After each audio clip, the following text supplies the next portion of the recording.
Olá, pessoal, tudo bem? Então, na aula de hoje, nós vamos falar sobre o Estado Federal, competência dos entes federados no Brasil. Então, para falar sobre o assunto, a gente começa perguntando, então, e respondendo, né, o que é federalismo? Bom, o federalismo é a forma, a organização política e administrativa que existe atualmente no Brasil. Então, no federalismo, o poder ele é dividido em níveis de governo, né? Em governo central e governos regionais. E aqui no Brasil a gente tem então o Estado, os estados, aliás, dentro do ente federal, os municípios e o Distrito Federal. Cada nível de governo dentro do federalismo, ele tem uma autonomia para legislar e governar em determinadas áreas de competência. Essas áreas de competência, elas são definidas pela Constituição Federal ou qualquer documento fundador desse órgão. Então, no federalismo, os governos têm essa autoridade sobre questões locais, enquanto o governo central, ele cuida de assuntos de interesse nacional. No Brasil, o federalismo ele se manifesta de que forma? Na divisão entre a União, os estados, os municípios e o Distrito Federal, onde cada um tem suas próprias responsabilidades e poderes, conforme está estabelecido lá na Constituição Federal.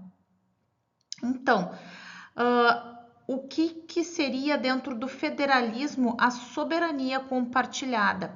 A soberania compartilhada entre os entes federados é um conceito fundamental do federalismo, onde o poder de governar ele é dividido entre diferentes níveis de governo. Então a gente tem o governo central e os governos regionais. É importante a gente perceber que apenas o Estado como um todo ele é soberano no sentido completo.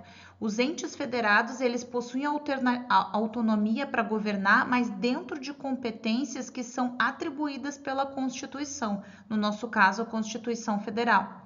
Então, sobre autonomia, sobre soberania compartilhada, a gente tem questões como a divisão de poderes. Então, o poder ele é dividido entre o governo central e os governos regionais.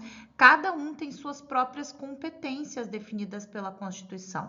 O que faz com que isso aconteça? Isso garante que cada nível de governo possa tomar decisões e legislar sobre questões que são pertinentes a ele. Você tem a autonomia dos entes federados. Todos os entes federados, estados e municípios, embora eles não sejam soberanos no sentido estrito, eles possuem autonomia para exercer o poder dentro das suas competências. Por exemplo, um estado ele pode legislar sobre educação e saúde, desde que ele respeite as normas gerais que foram estabelecidas pela União. A coordenação e a cooperação, então. Para que a soberania compartilhada funcione de maneira eficiente, é necessário que haja cooperação entre esses diferentes níveis de governo. Isso pode incluir acordos e colaboração entre áreas específicas em comum, como saúde, por exemplo, ou segurança pública. A divisão dessas competências e autonomia, elas são formalizadas pela Constituição do país. A Constituição ela vai estabelecer quais competências elas são exclusivas do governo central e quais podem ser compartilhadas ou delegadas em entes regionais. E a gente tem a supremacia da Constituição.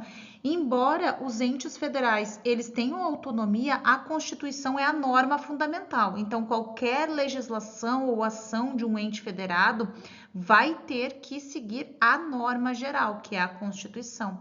Este equilíbrio de autonomia e controle centralizado, ele é essencial para manter a integridade e a união, que vai permitir que essas regiões atendam melhor às necessidades locais. Como é que é a estrutura federativa no Brasil? Então, a gente tem assim a descrição dos entes federados entre União, Estados, municípios e Distrito Federal. E agora a gente vai falar um pouco sobre o que? A autonomia dos entes e a Constituição como base. Então, a gente tem o que? A União. Na União, ela é o ente federado que representa o governo central do Brasil e vai exercer o poder sobre todo o território nacional. Ela é responsável por questões que são de interesse geral do país.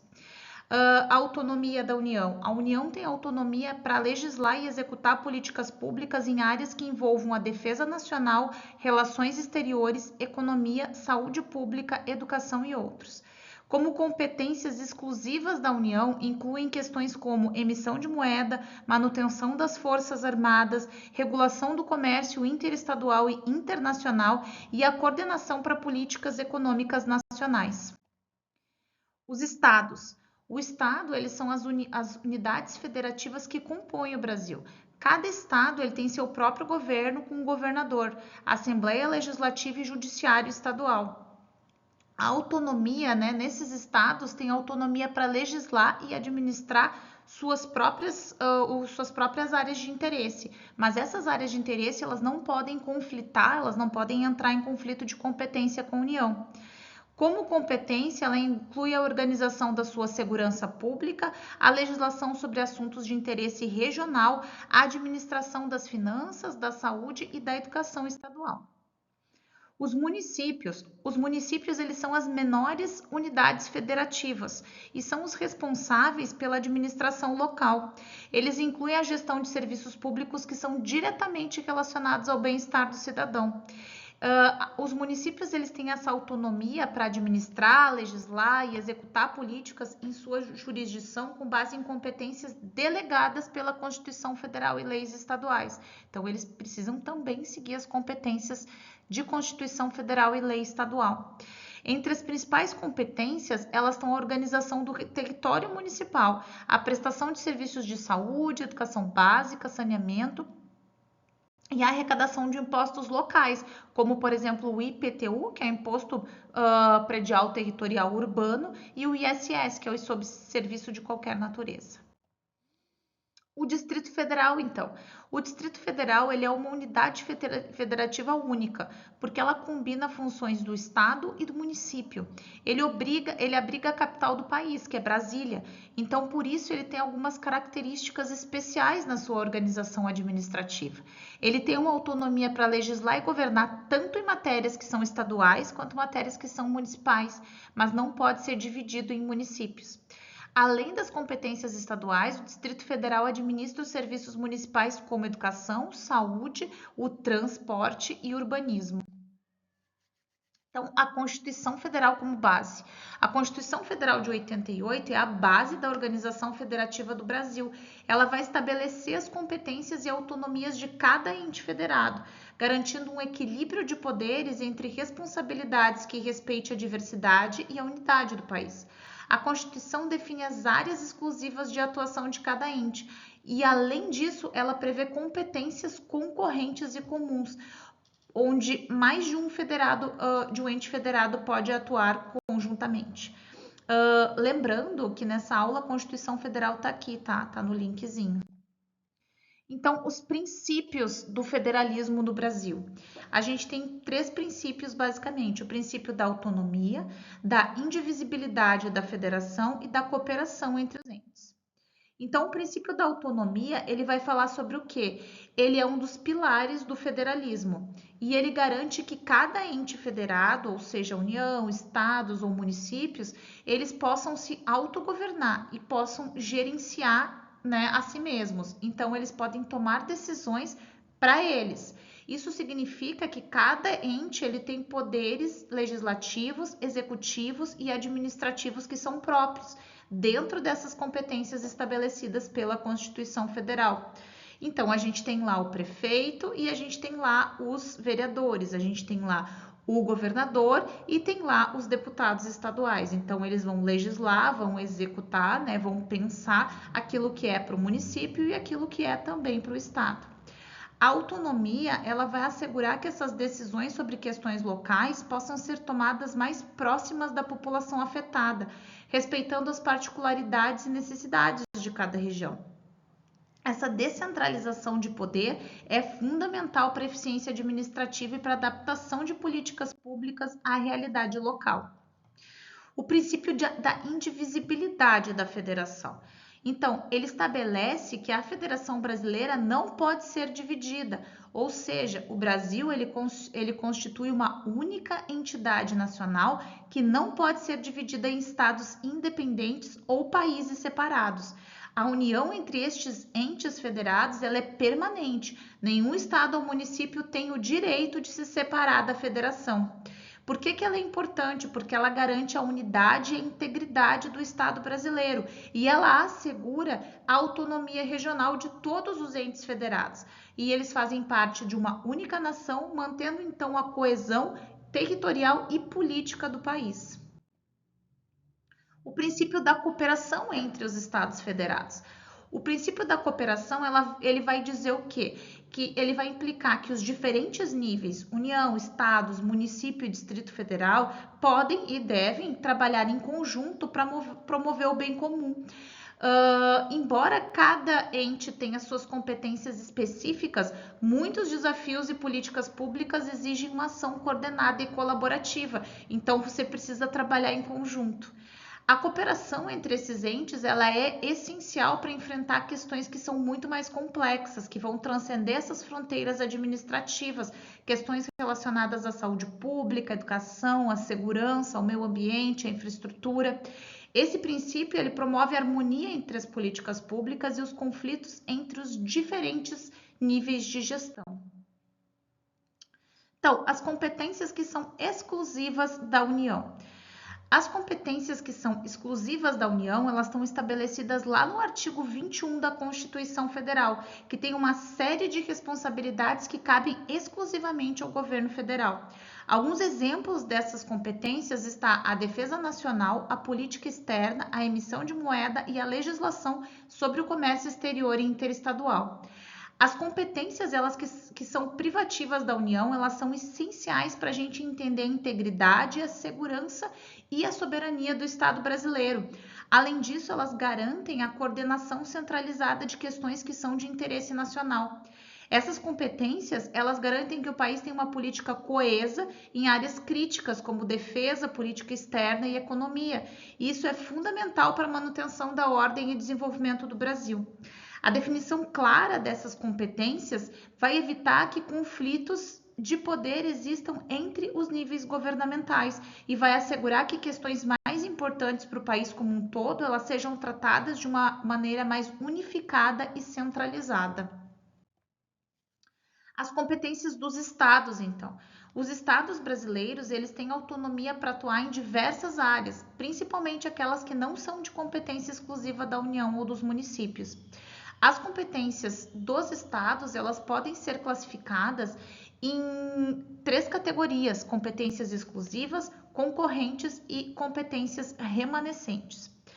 As competências exclusivas, né? Na organização administrativa, o Estado ele tem responsabilidade de organizar a sua própria estrutura administrativa, que inclui a criação, manutenção de órgãos públicos e empresas estatais e estaduais. Com relação à segurança pública, por exemplo, inclui a organização das manutenções da Polícia Civil e Militar e do Corpo de Bombeiros Militar e do Estado, que são responsáveis pela segurança pública. Na educação e na saúde, a gestão e administração dos sistemas e serviços de saúde e da educação, incluindo o ensino médio e a organização das unidades de saúde, que são estaduais. Na gestão dos recursos naturais, por exemplo, o Estado ele tem competência para legislar sobre a utilização dos recursos naturais, especialmente aqueles que são de interesse regional, como a região de rios, mananciais, que ficam dentro desse território estadual. Ainda como competências exclusivas, a tributação. Os estados eles têm competência para substituir impostos de circulação e mercadoria e serviço, que é o ICMS, e a propriedade de veículos automotores, que é o IPVA, entre outros tributos que são exclusivos, estaduais. Algumas competências concorrentes, né? Então, Com relação à legislação, os estados eles podem legislar de forma concorrente com a União, como direito tributário, financeiro, produção de consumo, florestas, pesca. Nesses casos, a legislação estadual ela complementa as normas estabelecidas pela União e na ausência de uma legislação federal ou estadual que pode legislar de forma plena. Então, ele pode tanto complementar quanto ele pode criar uma legislação em vácuos constitucionais federais. Além disso, nas competências concorrentes na área do direito administrativo e previdenciário, os estados eles podem legislar sobre questões relacionadas à administração pública estadual e à previdência social dos servidores. Nas competências remanescentes, a gente vai se referir àquelas que não são atribuídas nem à União pela Constituição, segundo o princípio da residualidade. Tudo que não é competência da União e dos municípios é competência do Estado. Então, isso vai permitir que os estados legislem sobre assuntos que são de interesse regional, que não estão cobertos por legislação nem municipal e nem federal. Bom, por que é importante as competências do Estado? Elas são fundamentais para o funcionamento do federalismo no Brasil, porque elas permitem, então, que cada unidade federativa atenda às necessidades específicas da sua população. Então, consideram a particularidade regional. Ao legislar, então, e administrar áreas que são em comum, como saúde, segurança, educação e gestão de recursos naturais, eles vão desempenhar um papel que é importante na promoção de desenvolvimento local e melhoria da qualidade de vida dos seus cidadãos. As competências, elas vão refletir também a descentralização do poder e vão garantir que decisões que sejam de interesse regional possam ser tomadas um pouco mais próximas da população. De certa forma, elas tentam aumentar um pouco ou melhorar a eficiência da administração pública e a própria capacidade dessa administração pública de dar respostas mais locais a demandas regionais. Competências do Distrito Federal, então. Então, a natureza híbrida das competências do Distrito Federal. O Distrito Federal ele é uma unidade federativa única, exclusiva e peculiar dentro da estrutura do federalismo brasileiro. A natureza híbrida dela vai se referir ao fato de que o Distrito Federal tem competências que são que são da unidade federativa e distribuídas entre estados e municípios. No entanto, lembrando, ele não pode ser subdividido entre estados e nem municípios. A atuação em áreas que são tanto do estado quanto de municípios. Né? No âmbito estadual, o Distrito Federal ele tem atribuições que normalmente seriam responsabilidades dos governos estaduais, que isso inclui o quê? A organização de segurança própria, como Polícia Civil, Polícia Militar, Corpo de Bombeiros. Além disso, ele legisla sobre questões de interesse regional e administra serviços de saúde e educação de nível médio e nível superior. Ele tem também competências municipais, ele exerce competências típicas de município, como planejamento urbano, prestação de serviços de saúde, educação básica, gestão de transporte público local e a regulamentação do comércio e dos serviços. Essa característica única, ela significa que o Distrito Federal não pode ser dividido em municípios. Ele é administrado como uma única unidade com funções que se integram. Então, alguns exemplos de competências específicas tá aí. Ele é responsável pela gestão da segurança pública, pelo urbanismo e infraestrutura, pela educação e saúde, pela tributação. A natureza híbrida, então, das competências do Distrito Federal faz dele uma unidade federativa única no Brasil, que combina responsabilidades de Estado, municípios e proporciona uma administração mais integrada, mais eficiente. Né? No entanto, essas características trazem desafios e complexidades, uma vez que o governo do Distrito Federal ele tem que atender demandas que são tanto da esfera e competência federal e requer uma grande gestão e uma complexa e bem estruturada organização interna para que ele funcione plenamente. Sobre as competências dos municípios, as competências municipais referem-se às atribuições que são específicas ao município dentro da Federação Brasileira. Essas competências elas também estão definidas no artigo 30, lá na Constituição Federal, e elas são essenciais para a autonomia municipal. Por exemplo, urbanismo e planejamento local, gestão de serviços públicos locais e criação de impostos municipais.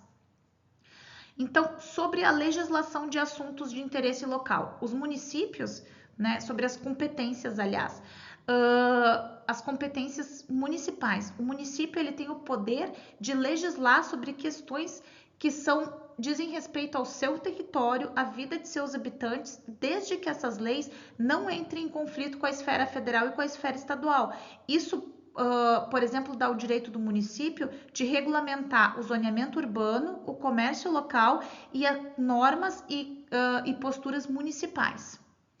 A organização dos serviços públicos municipais também é competência do município. Então, ele vai fazer a manutenção desses serviços públicos, como coleta de lixo, limpeza urbana, transporte público municipal, iluminação pública e serviços funerários.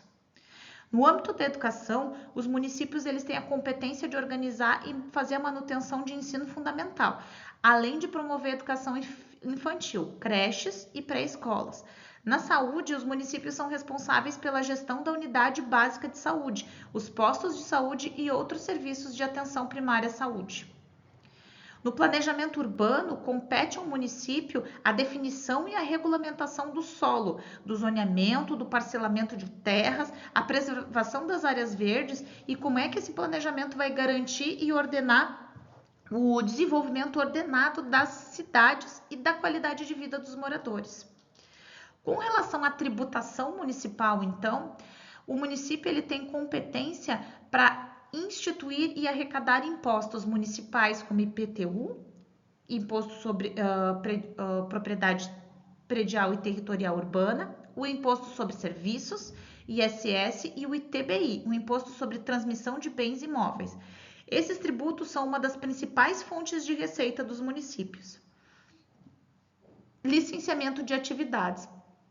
Cabe aos municípios o licenciamento dos estabelecimentos comerciais de serviço e a regulamentação das atividades que são potencialmente poluidoras ou que possam afetar a qualidade de vida dos cidadãos. As competências municipais elas são importantes para garantir que políticas públicas sejam adaptadas à realidade local e que esses serviços prestados atendam de uma forma mais eficiente às necessidades da população.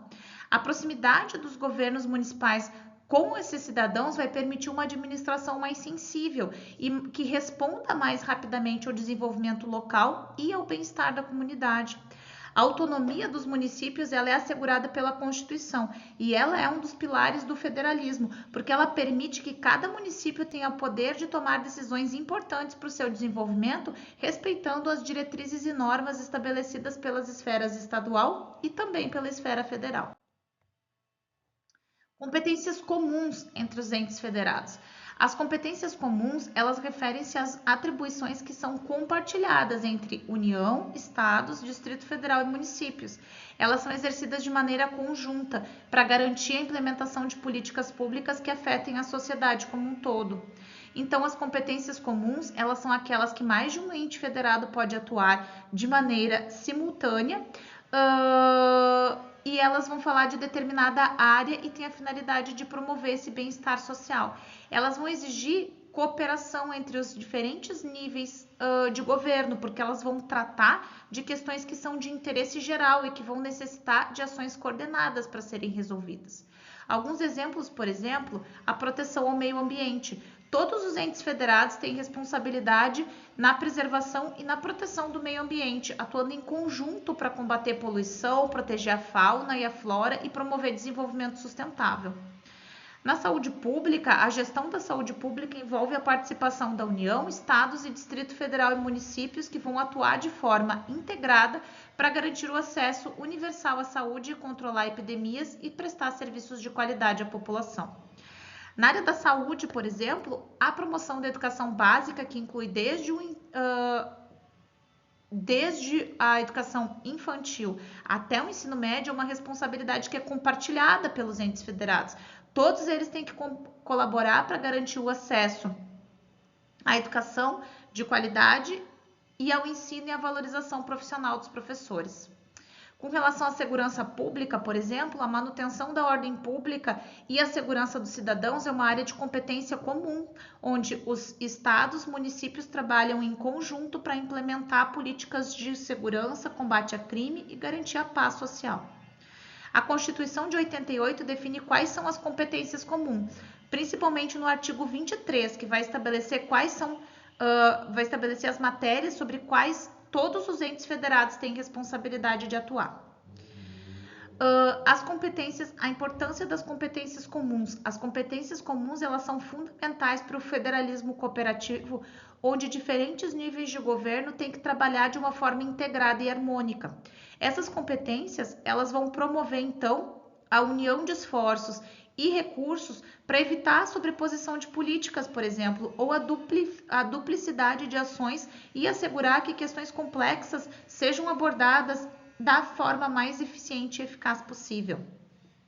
Portanto, as competências comuns, elas são essenciais para a construção de políticas públicas que envolvam a participação e responsabilidade dos entes federados.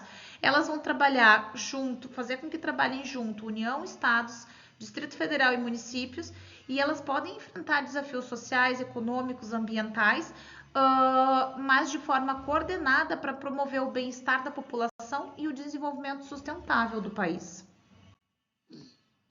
As competências concorrentes. As competências concorrentes, elas são aquelas em que União, Estado e Distrito Federal têm o poder de legislar de uma determinada matéria. No entanto, a forma com que cada ente exerce essa competência é regulada por um conjunto de normas que vai estabelecer uma hierarquia de limites de legislação que garantem essa coesão e eficácia das políticas.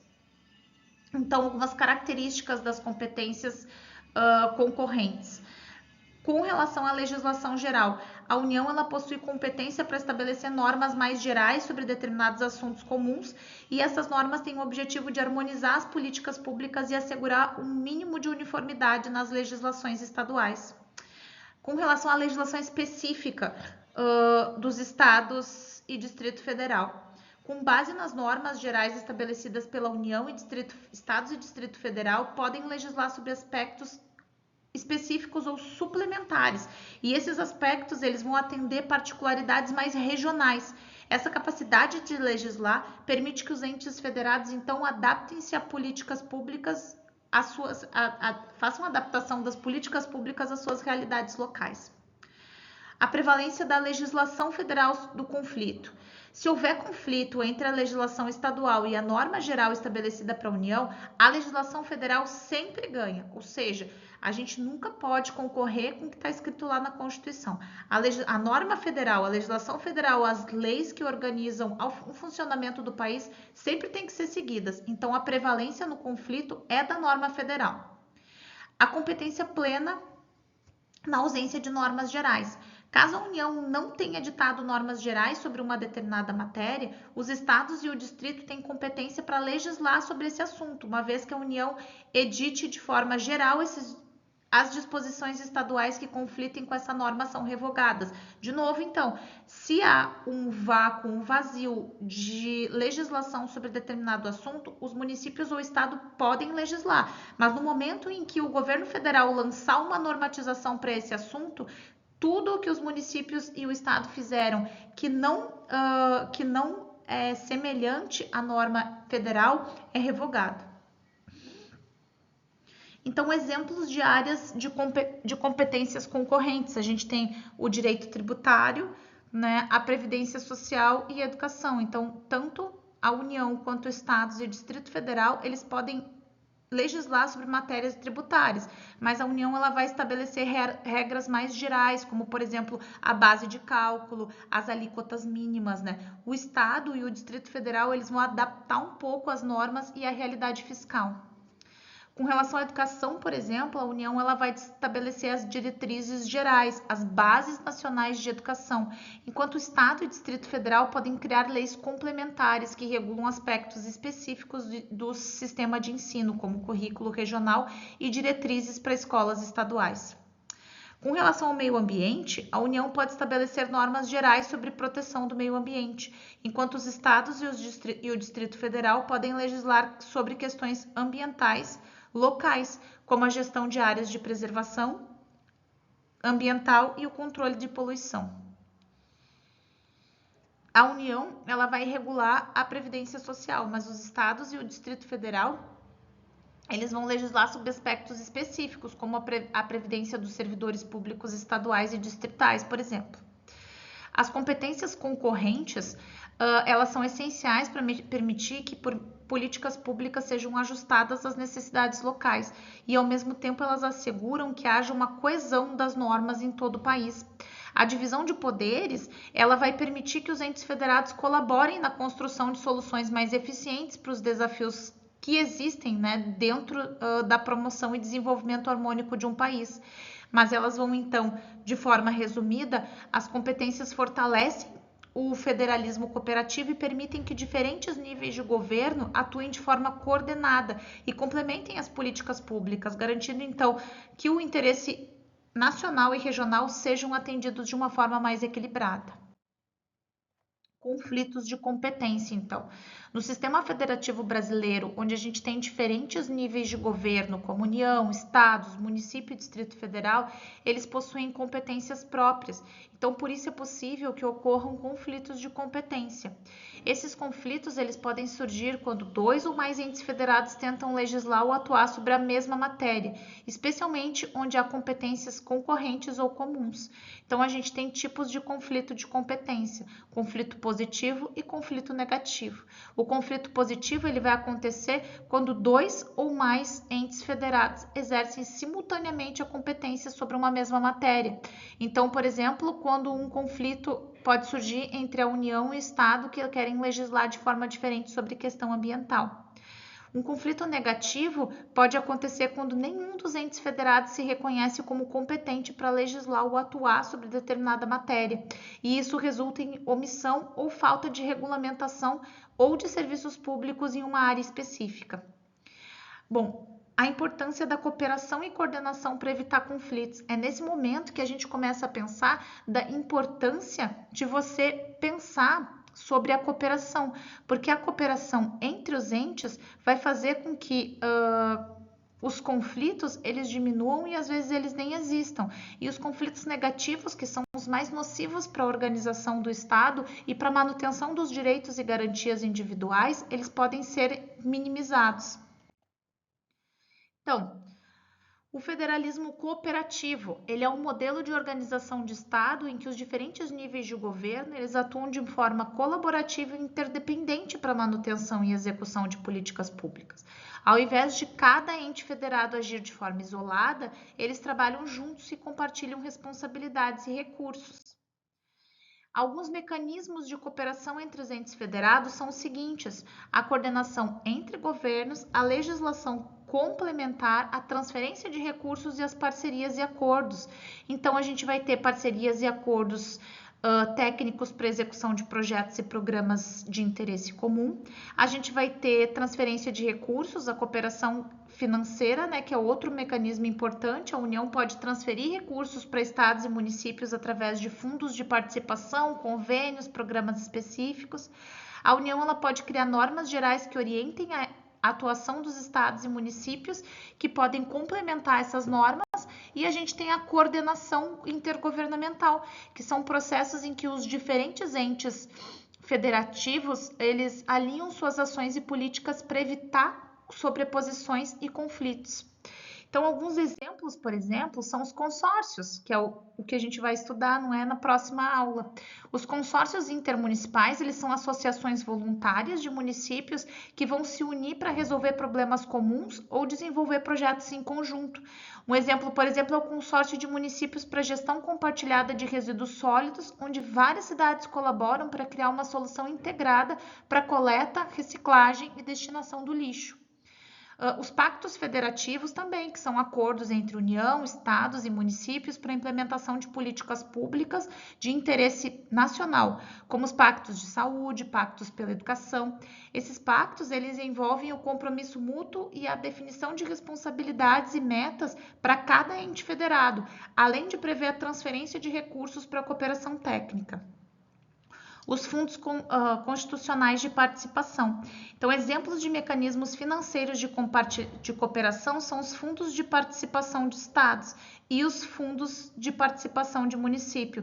Eles redistribuem parte da arrecadação dos impostos federais para financiar as administrações estaduais e municipais, e elas vão promover então essa equidade fiscal entre as diferentes regiões do país. Bem, o federalismo cooperativo, então, ele é essencial para garantir que políticas públicas sejam implementadas de uma forma mais eficiente e elas sejam coordenadas em todo o território nacional. É através da cooperação entre os entes federados que é possível aproveitar melhor os recursos disponíveis, evitar a duplicidade de esforços e assegurar que os serviços públicos cheguem de maneira eficaz à população, respeitando ao mesmo tempo as especificidades regionais. Então, tá. A partir do estudo, então, do federalismo, de como é a organização do Brasil, e gostaria muito que vocês lessem os artigos da Constituição que estão indicados aqui e a Constituição, né, que está no linkzinho da aula de hoje. A gente finaliza essa aula falando sobre o federalismo, a organização do Estado e as competências de cada ente, para na próxima aula a gente já falar sobre consórcios, tá bem? Obrigada, beijos e bons estudos!